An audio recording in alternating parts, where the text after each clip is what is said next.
Eh bien, bonjour à toutes et à tous pour le talk du lundi. Ben, vous voyez, pour une fois, il n'y a pas de pont, donc on se retrouve comme tous les lundis à partir de midi. Alors vous voyez aujourd'hui, nouvel endroit, puisque c'est le bureau que j'occupe à la DMD en tant que président bénévole de cette association.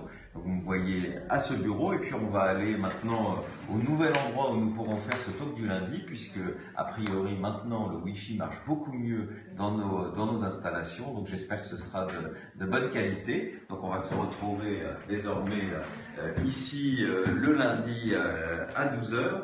Alors cette semaine, évidemment, quelques mots sur la semaine écoulée, notamment la réunion de Saint-Nazaire, sur le séminaire des jeunes de la DMD, sur les réunions à venir, parce que vous allez voir que le programme, en ce qui me concerne, est particulièrement chargé. Je vous remontrerai la nouvelle carte des adhérents de la DMD que je vous ai présenté la semaine dernière pour celles et ceux qui n'étaient pas là, puisque c'était un jour férié. Quelques mots sur les législatives. On n'a toujours pas le nom du Premier ministre. Ça aurait été l'occasion de vous dire si c'était quelqu'un qui était proche de nos convictions ou pas. Alors peut-être qu'en cours de talk du lundi, nous connaîtrons ce nom. Je reviendrai sur les soins palliatifs, parce que j'ai vu quelques polémiques sur les réseaux sociaux disant que la DMD ne défendait pas les soins palliatifs, ce qui est absolument faux. Et le coup de cœur, ce sera aujourd'hui le film Une mort choisie, qui est consacré notamment à Damien et Nicolas Delmer. Donc on y revient dans quelques minutes. Désolé pour cette photocopie qui n'est pas de très bonne qualité. Alors, je viens de vous donner le sommaire. Donc la semaine dernière, j'étais samedi à Saint-Nazaire. Il y avait d'abord une réunion de formation des délégués des Pays de Loire. Et puis surtout l'après-midi, on vous attendait nombreux, mais on ne vous attendait pas aussi nombreux. Donc on était très heureux. Saint-Nazaire n'a pas forcément énormément d'adhérents. Donc avec Madeleine Denis, la déléguée de la DFD, nous avons été contents de voir plus de 150 personnes un après-midi par ce beau temps. En plus, la députée Marie-Odile Bouillet, qui a été une des parlementaires, notamment Loire-Atlantique, avec François de Rugy, qui a énormément soutenu le droit de mourir dans la dignité. Donc c'était quand même un plaisir de la retrouver, d'autant qu'elle ne se représente pas. Je la salue. Je la remercie encore de tout le travail qu'elle a pu faire, en tout cas à l'Assemblée, pour essayer qu'on obtienne cette loi de liberté, et en tout cas qui a fait que sur les questions de fin de vie, quand même un certain nombre de choses ont avancé ces 10 dernières années, et Marie-Odile Bouillet a une vraie responsabilité dans cela. Et donc oui, c'est quand quelqu'un en plus décide d'arrêter son mandat de parlementaire, c'est peut-être bien aussi que la DMD rende hommage à ses députés, à ses sénateurs qui ont su nous aider durant ces années, même si on n'a pas abouti, comme vous le savez, à la loi que nous souhaitions. Alors durant ce week-end, c'était aussi le séminaire des jeunes de la DMD. Alors malheureusement, Christophe n'est pas là pour nous en parler, mais je sais qu'ils ont été nombreux. Vous avez pu vivre sur les réseaux sociaux ces journées, et je voulais dire en tant que président de la DMD, la fierté que j'ai de voir notre organisation rassembler de plus en plus de jeunes militants qui se battent pour notre ultime liberté, de jeunes militants que vous allez pouvoir retrouver sur les routes, puisque je vous rappelle, le tour des jeunes de la DMD aura lieu à partir du 30 juin.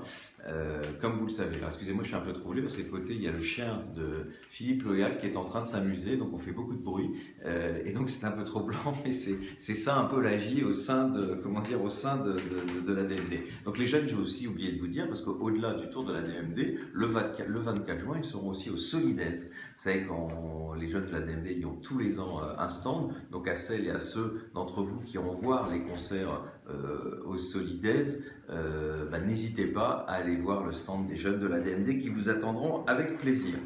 Alors, cette semaine chargée, dès ce soir, celles et ceux d'entre vous qui sont dans les Yvelines, et particulièrement à Versailles ou au Chênay, je vous attends à partir de 18h pour une réunion publique.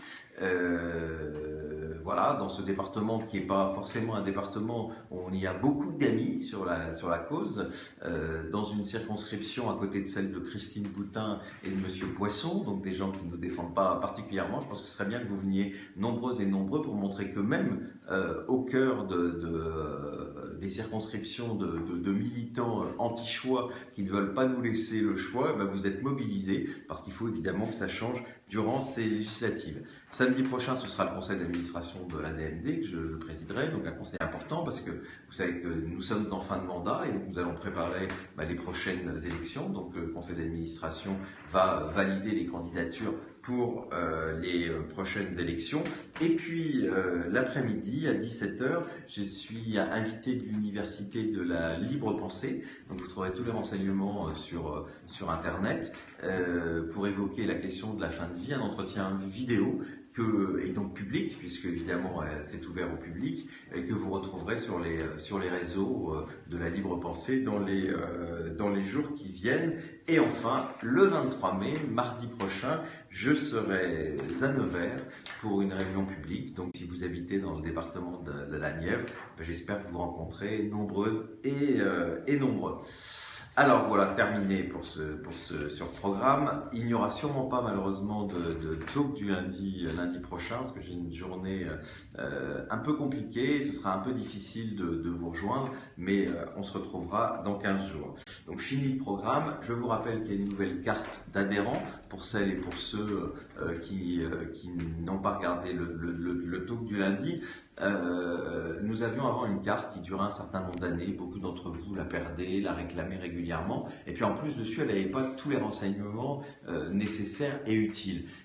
Et elle était souvent compliquée à mettre dans son portefeuille. Donc on a désormais, comme vous le voyez, une petite carte très souple que vous pouvez donc mettre facilement dans votre portefeuille.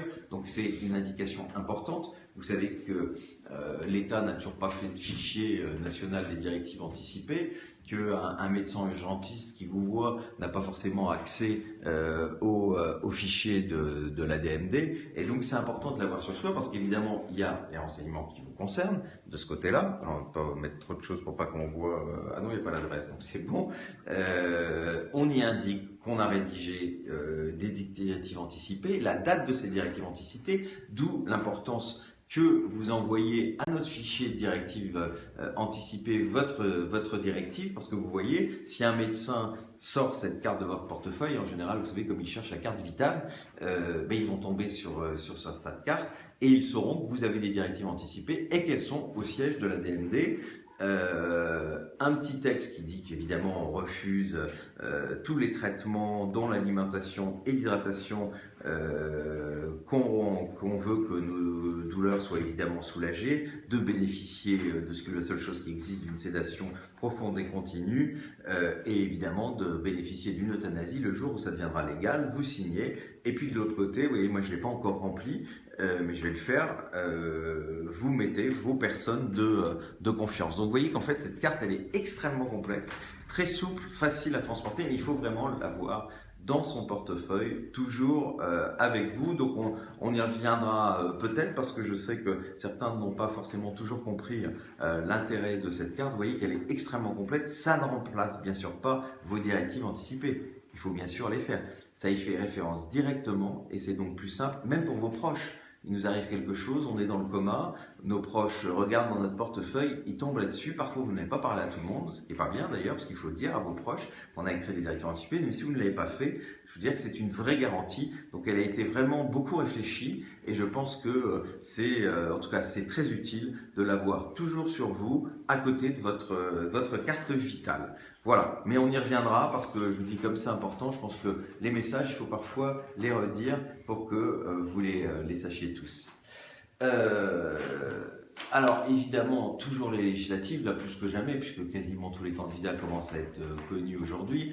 Je le disais encore à Saint-Nazaire, je le dirai ce soir à Versailles, à Nevers, je le dirai à l'université de la libre pensée. C'est extrêmement important d'aller voir les parlementaires et de leur demander s'ils sont, de leur poser la question pour savoir s'ils sont en faveur du droit de mourir dans la dignité, parce que nous avons créé un site pour une loi de liberté.fr qui recense les positions des candidats, et ça pourra se faire aussi que grâce à vous, c'est-à-dire au fur et à mesure des remontées que vous allez nous faire, soit directement, soit bien sûr par l'intermédiaire de votre délégué. Mais il est important que les militants de la DMD aillent dans ces réunions et que ces militants posent la question, parce que si on ne pose pas cette question aux parlementaires, on ne connaîtra pas leur avis, et ça veut dire, enfin, je veux dire aux candidats qui ne sont pas encore élus, et ça veut dire qu'on ne votera pas en toute connaissance de cause, donc c'est extrêmement important, mais les législatives, on va en parler toutes les semaines encore, jusqu'au 11 et 18 juin, en tout cas notre mobilisation, elle est extrêmement importante. Je pense qu'aujourd'hui, tout peut arriver. Et pour ça, il faut qu'on soit de plus en plus militant pour le faire. Alors, un petit focus sur les soins palliatifs. J'ai lu encore une espèce de polémique disant que la DMD était contre les soins palliatifs. C'est absolument hallucinant d'entendre ça, alors que la DMD a été une des premières, bien avant tous ces militants qui arrivent aujourd'hui pour les soins palliatifs, qui nous expliquent que c'est l'alpha et l'oméga. J'ai d'ailleurs été, je crois, le premier à demander l'accès universel aux soins palliatifs. Ce qui est malheureusement pas le cas aujourd'hui, parce que tous ces gens qui nous ont beaucoup parlé, je pense notamment à M. Leonetti, qui est le monsieur fin de vie depuis 10 ans, qu'a-t-il fait pour cet accès universel aux soins palliatifs? Parce qu'encore aujourd'hui, près de 80% des Français en fin de vie ne bénéficient pas des soins palliatifs. Il y a une injustice en plus sur le territoire, puisque par exemple en Ile-de-France, nous sommes 19% de la population et nous avons 40% des lits de soins palliatifs. En Guyane, département français d'Amérique dont on a beaucoup parlé ces dernières semaines, qui n'a pas toujours les mêmes choses que ce que nous avons nous en métropole, et bien par exemple il n'y a aucune unité de soins palliatifs en Guyane, c'est quand même scandaleux, et donc évidemment que nous nous battons pour ça, mais que ceux qui nous en parlent tout le temps mettent enfin les moyens pour que notre pays ait cet accès universel. Je vous rappelle qu'en Belgique, au Luxembourg, les dernières lois qu'ils ont votées, quand ils ont voté une loi légalisant l'euthanasie, à côté, ils ont voté une loi sur les soins palliatifs.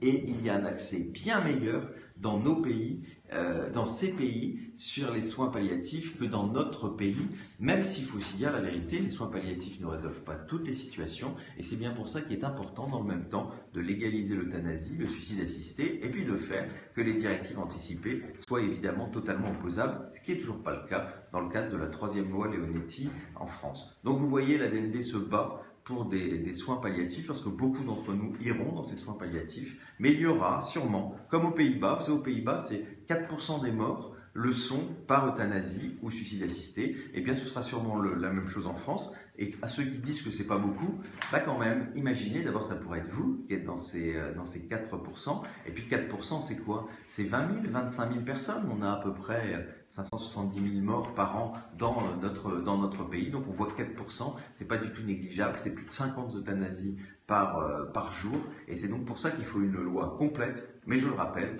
avec un accès aussi universel aux soins palliatifs.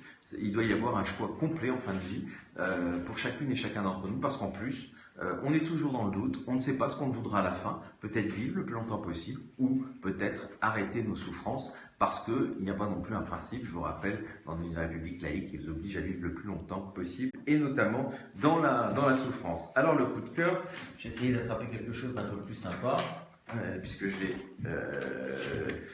une feuille noire et blanc qui n'est pas très jolie, mais j'ai le flyer de ce film, donc Franck qui a repris la réalisation, si on peut dire, si on est un peu